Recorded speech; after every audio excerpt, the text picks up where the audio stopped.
Hello everyone, പുതിയൊരു വീഡിയോയിലേക്ക് സ്വാഗതം. ലാസ്റ്റ് ഡേ പ്രിപ്പറേഷൻ സീരീസ് ആണ്. ഞാൻ പറഞ്ഞ പോലെ തന്നെ എവരി അവർ നമ്മൾ വീഡിയോസ് അപ്ലോഡ് ചെയ്യാനായിട്ട് അറ്റംപ്റ്റിലാണ്. ഈ ഒരു വീഡിയോ നമ്മൾ കോമൺ ആയിട്ടാണ് അപ്ലോഡ് ചെയ്യുന്നത്.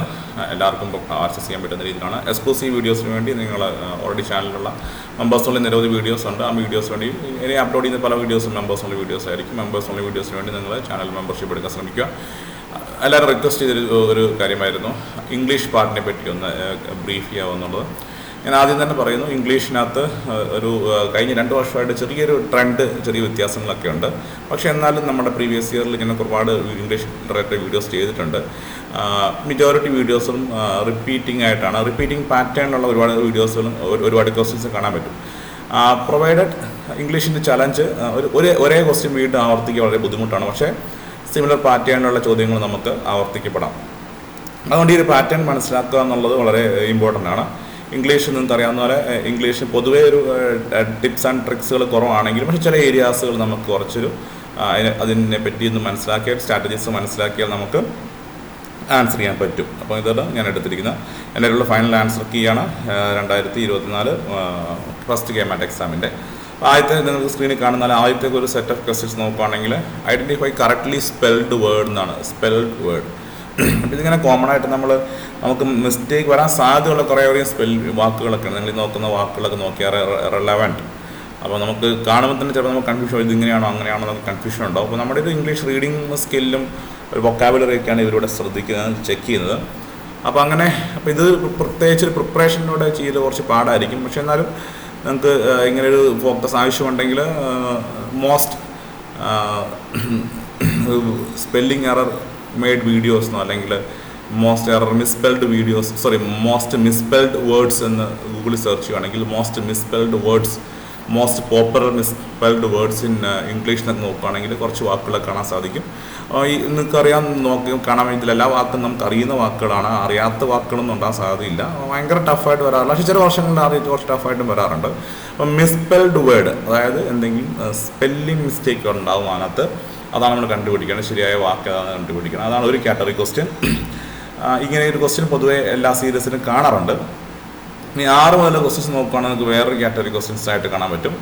Identify the word that has a same meaning for. അപ്പം കഴിഞ്ഞ പ്രീവിയസ് ഇയറിലെ തന്നെ ഒരു മിക്ക ക്വസ്റ്റ്യൻ പേപ്പറും ഈ ഒരു മിസ്പെൽഡ് വേർഡും ഈ സെയിം മീനിങ്, സിമിലർ മീനിങ്, അപ്പോൾ അതിൻ്റെ വാക്കിൻ്റെ അർത്ഥം ആണ് ചോദിക്കുന്നത്. വാക്കിൻ്റെ സെയിം അർത്ഥമുള്ള മറ്റൊരു വാക്ക്, ഈ 4 വാക്കിൽ നിന്ന് കണ്ടുപിടിക്കുക എന്നുള്ളതാണ് കണ്ടുപിടിക്കുന്നത്. അപ്പോൾ അങ്ങനെ കുറച്ച് ക്വസ്റ്റ്യൻസ് ഉണ്ടായിരുന്നു.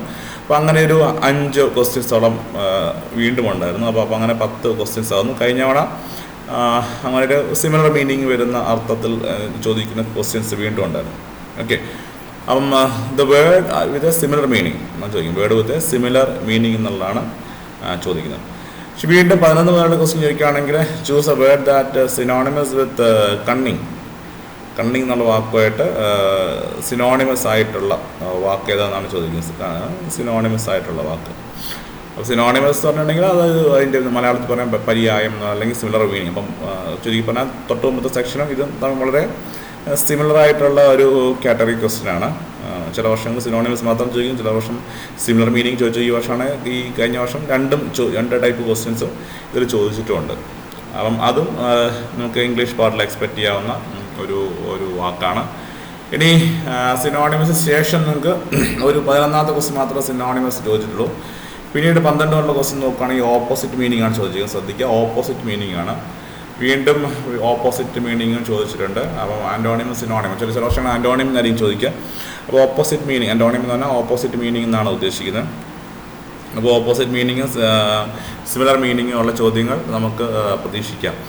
അപ്പോൾ ഇംഗ്ലീഷിൽ പല വർഷങ്ങളിലും ഒരു ഓപ്പണിംഗ് ക്വസ്റ്റ്യൻസ് ഈ ഒരു കാറ്റഗറിയിലാണ് സാധാരണ വരാറ്. അപ്പം ഒരു മിസ്പെൽഡ് വേർഡ് അല്ലെങ്കിൽ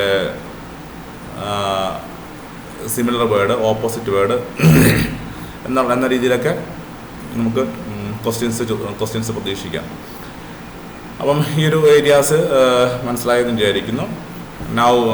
അടുത്ത സെറ്റിലേക്ക് നമുക്കൊന്ന് നോക്കാം. അപ്പം antonyms, synonyms again similar words, synonyms, similar words same ആണ്. മിസ്പെൽഡ് വേർഡ്, ഇത്രയാണ് നമ്മളിപ്പം കണ്ട സെറ്റ് ക്വസ്റ്റ്യൻസ് ഉള്ളത്. again 14 ഓപ്പോസിറ്റ് ബേണിംഗ് ആന്റണിമിക്സ് കാറ്റഗറി പെടുന്നതാണ്. 15 മുതലുള്ള ക്വസ്റ്റ്യൻസ് നിങ്ങൾക്ക് ഒരു പ്രിപ്പറേഷനോട് ക്രാക്ക് ചെയ്യാൻ പറ്റുന്ന ഒരു ടൈപ്പ് ക്വസ്റ്റ്യൻ ആണിത്. Direct speech to indirect speech, രണ്ട് ഇതിൽ ചോദിക്കാം. ഡയറക്റ്റ് ഇൻഡയറക്റ്റ് സ്പീച്ചും ഇൻഡയറക്റ്റ് ടു ഡയറക്റ്റ് സ്പീച്ചും.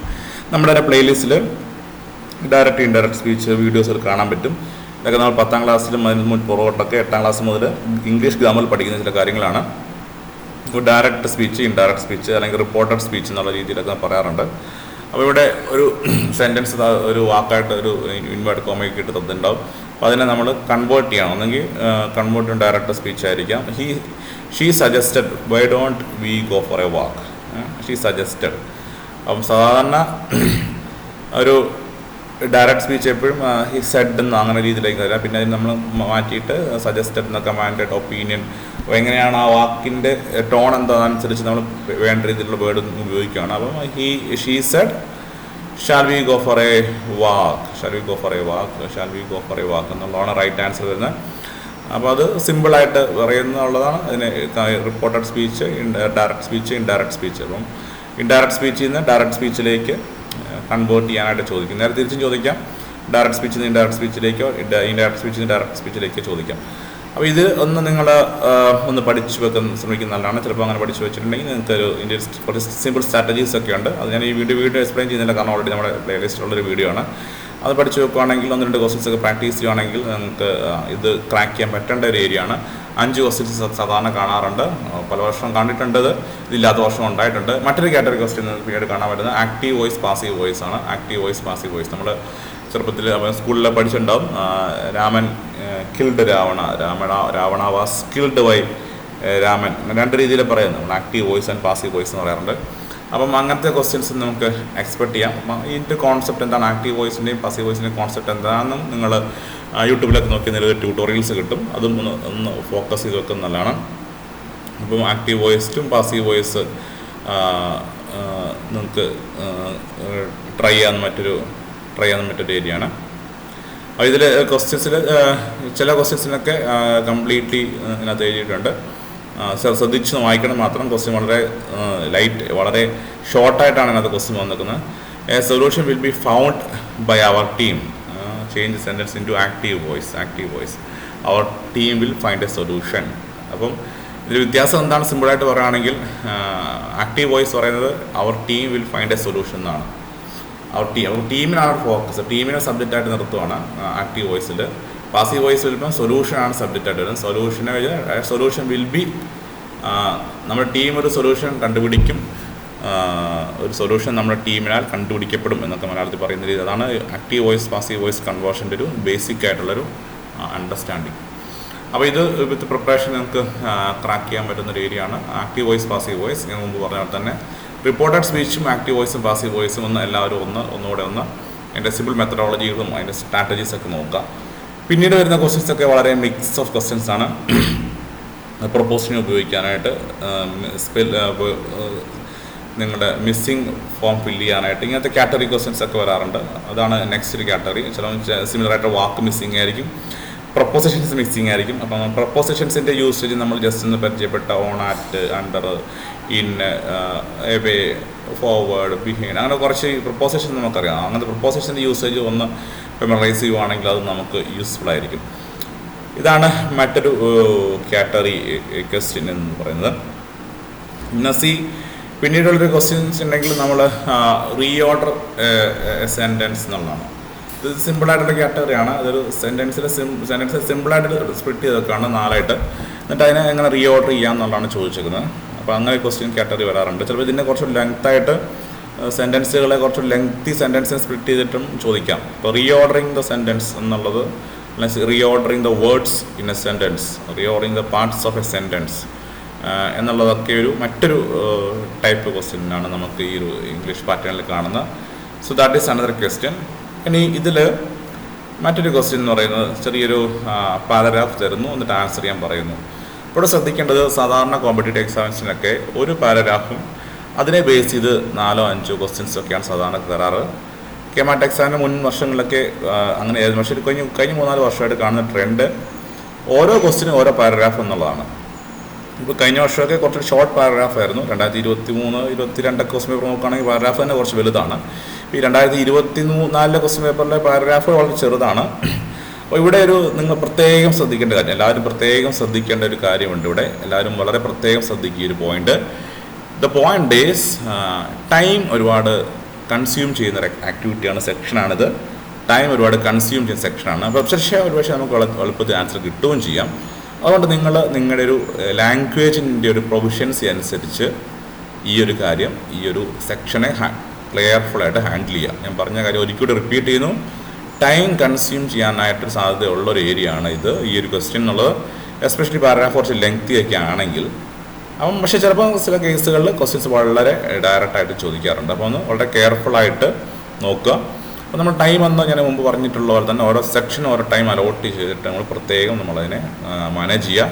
ഒരുപാട് സമയം ഒരു ക്വസ്റ്റിന് വേണ്ടി സ്പെൻഡ് ചെയ്യുന്നുണ്ടെങ്കിൽ അത് കെയർഫുള്ളായിട്ട് നിങ്ങൾ മനസ്സിലാക്കി സ്കിപ്പ് ചെയ്ത് അടുത്ത ക്വസ്റ്റ്യൻസിലേക്ക് പോവുക. അപ്പോൾ ഇതാണ് ഇവിടെ പറയാനുള്ള റീഡിംഗ് കോംപ്രിഹെൻഷൻ്റെ എക്സസൈസുകളൊക്കെ മുമ്പ് ചെയ്തിട്ടുണ്ട് നമ്മൾ. ഇവിടെ വായിക്കുക, അതിന് ചോദ്യത്തിന് ആൻസർ എഴുതുക എന്നുള്ളത് മാത്രമാണ് ഇവിടെ ശ്രദ്ധിക്കേണ്ട ഒരു കാര്യം. അപ്പോൾ ഇങ്ങനത്തെ ക്വസ്റ്റ്യൻസ് നമുക്ക് എക്സ്പെക്ട് ചെയ്യാം.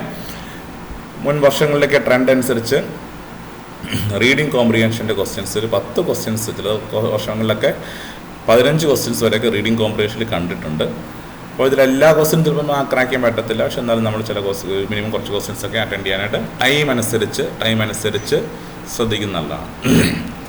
എഗെയിൻ മറ്റൊരു കാറ്റഗറി ക്വസ്റ്റ്യൻ എന്ന് പറയുന്നത് identify the sentence with same meaning എന്നുള്ളതാണ്. സെൻറ്റൻസ് വിത്ത് സെയിം മീനിങ് മറ്റൊരു ക്വസ്റ്റ്യനാണ്. സിനോണിംസ് പറഞ്ഞ പോലെ തന്നെ സെൻറ്റൻസ്, അർത്ഥം മാറാത്ത സെൻറ്റൻസ് കണ്ടുപിടിക്കുക. അതും നമ്മുടെ ബേസിക് ലാംഗ്വേജ് സ്കില്ലിലൂടെ കണ്ടുപിടിക്കാൻ പറ്റേണ്ട വാക്കാണ്. ഇനി സബ്സ്റ്റിറ്റ്യൂട്ട് വാക്കുകൾ, word that can be substituted, ഒരു സബ്സ്റ്റിറ്റ്യൂട്ട് ചെയ്യാൻ പറ്റുന്ന വാക്ക് ഏതാണെന്ന് ചോദിക്കാറുണ്ട്. അങ്ങനത്തെ ക്വസ്റ്റ്യൻ കാണാറുണ്ട്. ഇങ്ങനെ പിന്നീട് കുറച്ചൊരു മിക്സ് ഓഫ് ക്വസ്റ്റ്യൻസ്, എവിടെയൊക്കെ ചില മിസ്സിങ് പ്രപ്പോസിഷൻസ്, ചില മിസ്സിങ് വേർഡുകൾ, സൂട്ടബിൾ ആയിട്ടുള്ള വേർഡുകൾ ഏതാണ്, അങ്ങനത്തെ കാര്യങ്ങളൊക്കെ, അല്ലെങ്കിൽ കറക്റ്റ് പങ്ക്ച്വേഷൻ ചിഹ്നങ്ങൾ കറക്റ്റായിട്ട് ചേർത്തിട്ടുള്ളത്. അപ്പം അങ്ങനത്തെ മിക്സ് ക്വസ്റ്റ്യൻസ് കഴിഞ്ഞ ക്വസ്റ്റ്യൻ പേപ്പർ ഉണ്ടായിരുന്നു. എല്ലാ വർഷവും ഈ രീതിയിലായിരിക്കണമെന്നില്ല. പക്ഷേ വീണ്ടും ഒരു കൂടി സമറൈസ് ചെയ്യുമ്പോൾ ഞാൻ പറയുന്നു, മിസ്പെൽഡ് വേർഡ്സ്, ആൻറ്റോണിമസ്, സിനോണിമസ്, നിങ്ങൾ സിമിലർ മീനിങ് ഉള്ള വാക്കുകൾ, active voice, passive voice, reported speech, indirect speech, direct speech, reading comprehension, എല്ലാ വർഷവും ചോദ്യം question reading comprehension, sentence re order ചെയ്യുക. ഇങ്ങനത്തെ ക്വസ്റ്റ്യൻസ് നിങ്ങൾക്ക് എക്സ്പെക്ട് ചെയ്യാം. ഇതാണ് ഇംഗ്ലീഷ് പാർട്ടിൻ്റെ ഒരു സമ്മറി. എല്ലാവരും ആവശ്യമനുസരിച്ച്, ചിലർക്ക് ഇംഗ്ലീഷ് നന്നായിട്ട് അറിയാമായിരിക്കും, ചിലർക്ക് ഫോക്കസ് ചെയ്യേണ്ടതായിരിക്കും. ഒരിക്കൽ കൂടി ഞാൻ പറയുന്നു, 2 ഏരിയാസ് ഞാൻ പ്രിപ്പയർ ചെയ്യുകയാണെങ്കിൽ നിങ്ങൾക്ക് മാർക്ക് സ്കോർ ചെയ്യാനുള്ള സാധ്യത കൂടുതലുണ്ട്. ആക്റ്റീവ് വോയിസും പാസീവ് വോയിസിൽ ചില ടിപ്സുകളും ട്രിക്സുകളൊക്കെ നിങ്ങൾക്ക് നോക്കാം. അതുപോലെ തന്നെ റിപ്പോർട്ടഡ് സ്പീച്ചിൻ്റെ ഒരു ബേസിക്സ് നോക്കാം. അങ്ങനെ നോക്കുകയാണെങ്കിൽ തന്നെ ആ ഏരിയയിൽ കുറച്ച് ക്വസ്റ്റ്യൻസൊക്കെ നിങ്ങൾക്ക് ഈസി ആയിട്ട് ക്രാക്ക് ചെയ്യാൻ പറ്റും. വീണ്ടും മറ്റൊരു വീഡിയോയിൽ കാണാം. സീരീസ് കണ്ടിന്യൂ ചെയ്യുന്നു. താല്പര്യമുള്ള ആൾക്കാർ സബ്സ്ക്രിപ്ഷൻ എടുക്കുന്നതിലൂടെ കൂടുതൽ വീഡിയോസുകൾ നമുക്ക് വരുന്ന മണിക്കൂറിലെ കൂടുതൽ വീഡിയോസുകൾ നിങ്ങൾക്ക് അക്സസ് ചെയ്യാനുള്ള പോസിബിലിറ്റി ഉണ്ടാകും. Bye, take care.